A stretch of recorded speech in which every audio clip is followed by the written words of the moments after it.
let's speaking of claiming no easy victories, let's go from the scale and majesty of a Cabral and Fanon, and let's talk about why Joe Biden's campaign is doing really, really well. And I think this is another thing that the left needs to analyze, because there's a little bit, I think, of getting high on supply here. So we've talked, and Dustin Guastella by far did the best job, read his piece in Jacobin about why Bernie lost. And there were mistakes that the campaign made, and there's no doubt about it. And then there was also just, and there was the indulgence of all these other candidates and all this nonsense that we've critiqued and talked about endlessly. And then, of course, there was the fact that corporate media was a pack of the DNC against him. And, there was a lot of factors. And now we're seeing in these races, and again, this is another thing I want people to be real about. There's some great, Jamal Bowman is a great candidate. It's truly fantastic and genuinely positive news. He defeated Elian Agel. And there's people, obviously people know that I really like Ilhan Omar in particular, but, there is some energy. But again, this is nothing close to a majority, even in the Democratic caucus. And the proof setting is still going to go. The proof is still going to have to occur when it happens in different types of competitive districts. Not just picking off vulnerable incumbents in safe blue ones. That is not a power consolidation. And Bernie lost. So we got to be real, about where we're at. There's some momentum, there's some good results, then there's some other criticisms about what people are actually doing with some power when they have it. That's another conversation. And there's also plenty of failures. Biden,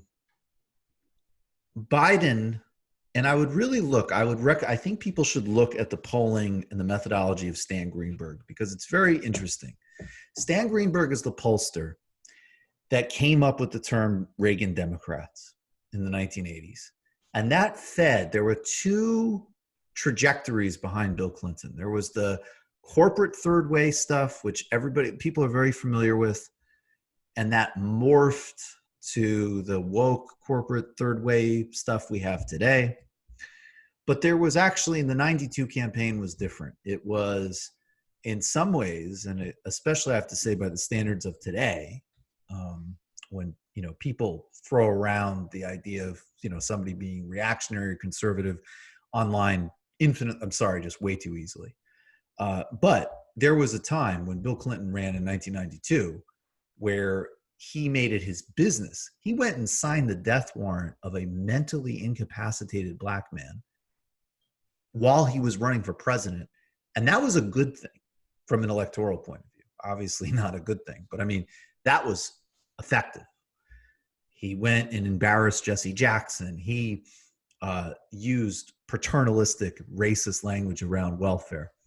And on the other hand, in contrast to 1996, he ran on a form of national insurance, increasing taxes on the rich, and infrastructure investments. That's more the Greenberg trajectory. And Stan Greenberg is somebody who's gone around the world, and he advised Nelson Mandela, he advised Tony Blair, he's done a lot of work, and he's someone who, again, is going to come down on the side of not Bernie, not the real stuff. And he's done plenty of corporate work, and he's done terrible work in Latin America. But he's a Democratic pollster who works for Democratic candidates, who was a marquee consultant in the 90s and still is involved in a pretty big firm that is very attentive to what he basically, for him, would be the Bobby Kennedy coalition. He's somebody who, as an example, was mortified that Hillary Clinton did the deplorable speech. And his numbers are backing up. I think if you want to look at how Biden is campaigning, which is obviously not, and again, I'm setting aside what we all think he's going to do and the interests that own him. I think that's pretty obvious in many ways. But he's not, but the narrative is either, oh, look, he's moving to the left. No, not really. There's no single payer, as an example. But then there's just this kind of like, he's not really doing or saying anything. He's just letting Trump beat himself. And there's a fair amount of truth to that, but he's actually putting together rhetorically and in these policy packages, I think a lot of where a lot of voters are at right now, which is a sort of like, nationally, we need to come together and calm down. We need to deal with certain systemic problems of racism, which again, I think the polls are very interesting on that. Like, are they embracing a defund abolition agenda? No. Do we also, on the flip side, have to acknowledge that an extraordinary amount of white Americans are actually on the right side of these uprisings? Yes. And of course, Biden's going to come into the middle of that without any serious substance. But then also, he is focused on this centrist version of a kind of repatriation agenda. And he's talking about making supply chains independent. Steve Bannon was all over his podcast going, Trump's got to watch it. And the Trump campaign said that Biden plagiarized them on Buy America. He's also talking about union membership. I think that this is part of the reason. Again, 70% is because Trump has led us into a pandemic depression and is an asshole. But I think 30% of why he's starting to poll and open up significant leads. A lot can change in 4 months, but everybody needs to accept empirically that his averages are higher than Clinton's were nationally, and that she never had multiple swing state head-to-head leads like he has right now. A lot can change, but so far this is a very different race. And also, to be an incumbent president, the kind of disapproval ratings Trump has is a really, really bad signal. This is a clip of Joe Biden's economic speech. And again, I want people to watch this because I want to see how he's actually campaigning. And I want to see, again, you got to see where most people are at. So I think it's extraordinary that even as over 5 million Americans have lost private health insurance, there's still a fair amount of people but you've also seen the numbers are going up for Obamacare. And Biden's on, basically, let's do what we originally said Obamacare would do, which would have an actual public option. This is Joe Biden talking about unions last week. This is an address, I believe, in Scranton. Folks, it's not sufficient to build back. We have to build back better. That's what my plan is, to build back better. It's bold, it's practical, and it's focused on building an economy for the future, not for the past. And it responds to 5 truths laid out in this moment of crisis. The first is that we've seen in the course of this pandemic that we need to strengthen our industrial base as long-term sources of middle-class job creation. Let's use this opportunity to take bold investments in American industry and innovation so the future is made in America, all in America. I do not accept the defeatist view that forecasts that automation and globalization mean we can't keep well-paid jobs here in America and create more of them.